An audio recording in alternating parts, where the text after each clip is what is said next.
ሰላም ሰላም ብለናል። ውጤት ቅሬታ ከዚህ በፊት እያቀረባችሁ የነበራችሁ ተማሪዎች እና ውጤት ቅሬታ እንድታቀርቡ ስንገፋፋችሁ የነበሩ ተማሪዎች እንኳን ደስ አላችሁ፣ ውጤት ተለቋል።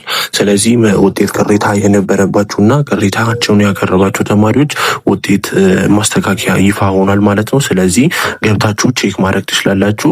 ስፔሻሊ ለሶሻል ተማሪ ከኢኮኖሚክስ እና ማትስን የመሳሰሉ ትምህርቶች ላይ የውጤት ማሻሻያዎች ወጥቷል ማለት ነው። ስለዚህ አይታወቅም፣ አልፋችሁ ሊሆን ይችላል። በጣም በክሎዝ ነጥብ የወደቃችሁ ተማሪዎች ሜቢ አልፋችሁም ሊሆን ስለሚችል ሬሚዲያል የመግባት ቻንሳችሁንም ብዙ የሚጨምርላችሁ ተማሪዎች አለ። እንደዛውም ደግሞ ውጤታችሁ የተቀነሰም ሊኖር ይችላል። ስለዚህ አሁንም ቅሬታችሁን ማቅረብ የምትችሉበት ሰዓት ነው። ገና ነው፣ አላለቀም። ለዚህ ነው ውጤቱም የቆየው ማለት ነው። ስለዚህ ቅሬታችሁን ገብታችሁ ማየት ትችላላችሁ ማለት ነው። ስለዚህ ቅሬታችሁን ገብታችሁ ለማየት ወደ ፕሌይ ስቶር ትገቡና ወደ ፕሌይ ስቶራችሁ አፕሊኬሽን በመግባት ኒው ቴክ ብላችሁ ሰርች ታደርጋላችሁ ማለት ነው። ኒው ቴክ ብላችሁ ሰርች ካደረጋችሁ በኋላ አፕሊኬሽኑ እንደምታዩት የፕሌይ ስቶር ላይ ያለ ይሄኛውን ሎጎ ያለውን አፕሊኬሽን ታወርዳላችሁ። ከዛ በኋላ አፕሊኬሽኑን ከነካችሁ በኋላ ውስጥ ላይ በመግባት ኤግዛም የሚል አለ። ኤግዛሙ የሚለውን ከነካችሁ በኋላ አይዲ ነምበራችሁን አስገብታችሁ ውጤታችሁን ማየት ትችላላችሁ ማለት ነው። ስለዚህ ውጤታችሁ ይፋ ሆኗል፣ ቅሬታ ያቀረባችሁ ማለት ነው። ስለዚህ ውጤታችሁ ላይም ደግሞ ከዚህ በኋላም ቅሬታ ማቅረብ የምትፈልጉ እንዴት ቅሬታ ማቅረብ እንደሚቻል ቪዲዮ ስራለን ብላችሁ ኮመንት ላይ ጻፉልኝ። ስለዚህ ለናቹራል ከዚህ በፊት ፊዚክስ ላይ እና ማትስ ላይ ማሻሻያ እንደተደረገው አሁንም ለሶሻል ኢኮኖሚክስ እና ማትስ ላይ የተለያዩ ማሻሻያዎች አሉ ማለት ነው የነጥብ። ስለዚህ ገብታችሁ ቼክ እንድታደርጉ።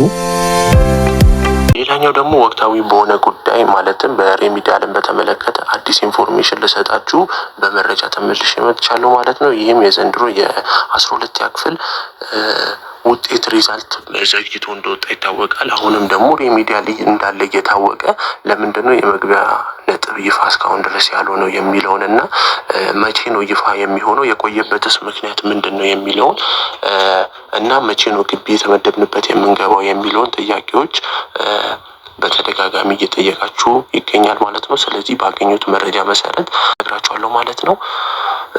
መረጃችን ከማለፋችን በፊት ለዚህ ቤት አዲስ ከሆናችሁ ሰብስክራይብ እንድታደርጉና ቤተሰብ እንድትሆኑ አዳዲስ ኢንፎርሜሽን መረጃዎች በትምህርት ሚኒስቴር የወጡ ስለ ሬሚዲያል ፍሬሽማን በተመለከተ ለእናንተ በኖቲፊኬሽን መልክ ይገባላችኋል ማለት ነው። ስለዚህ ሰብስክራይብ እንድታደርጉ። ወደ መጀመሪያው ምክንያት ስንገባ የሬሚዲያል መቁረጫ ነጥብ የዘንድሮ የቆየበት ምክንያት ተብሎ የሚታሰበውና ዋነኛው በመግቢያ ላይ እንደተናገርኩት ብዙዎች የዘንድሮ የ12ኛ ክፍል መቁረጫ ነጥብ ላይ ቅሬታ እያቀረቡና ጥያቄ እያነሱ ስለሆነ በየደረጃው ተገቢውን የሆነ ምላሽ ለመስጠት ጊዜ እንደሚያስፈልጋቸው የገለጹ ሲሆን አያይዞም ጥያቄያችሁ ጥርት አድርገን መልስ እስክንሰጥ ድረስ ሬሚዲያል መቁረጫ ነጥብ ይፋ ማድረግ አስቸጋሪ እንደሆነና በኋላም ችግሮችን እንደሚፈጥር ተናግሯል ማለት ነው። ስለዚህ ተማሪዎች በትዕግስት እንድጠብቁ እና ተረጋግታችሁ ውጤቱ ይፋ እስኪሆን ድረስ እንድጠብቁ ብሏል ማለት ነው። ሌላኛው ደግሞ ሁለተኛ ምክንያት ተብሎ የሚታሰበው የዩኒቨርሲቲዎች የተማሪዎች መቀበል አቅም ላይ ነው። ሌሎች ተማሪዎች መግባት ከተረጋገጠ በኋላ ማለትም ፍሬሽማን ጆይን ካረገ በኋላ የዩኒቨርሲቲዎች አቅም ታይቶ ሬሚዲያል ወደ ተመደቡበት ግቢ መግቢያት እንዲገቡ ይፋ ይደረጋል ማለት ነው። ስለዚህ የዩኒቨርሲቲዎች ቅበላ አቅምም የሬሚዲያል መቁረጫ ነጥብ ላይ እንደ ምክንያት ይነሳል ማለት ነው።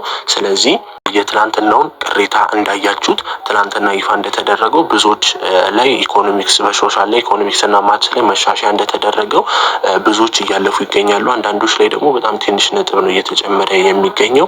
ስለዚህ ከአሁኑኑ ጊዜ ሳያልፍ ቅሬታችሁን አቅርባችሁ እናንተም ቶሎ በማቅረብ የሬሚዲያል ነጥብ መቁረጫ ነጥብ እንዲወጣ እነሱን ማገዝ ትችላላችሁ ማለት ነው። ምክንያቱም እንደዚህ አይነት ጥያቄዎችን ሳንመለስ በፊት የሬሚዲያል መቁረጫ ነጥብ መውጣት የለበትም ብሎ ነው እነሱም እስካሁን ድረስ እያቆዩ የሚገኙት።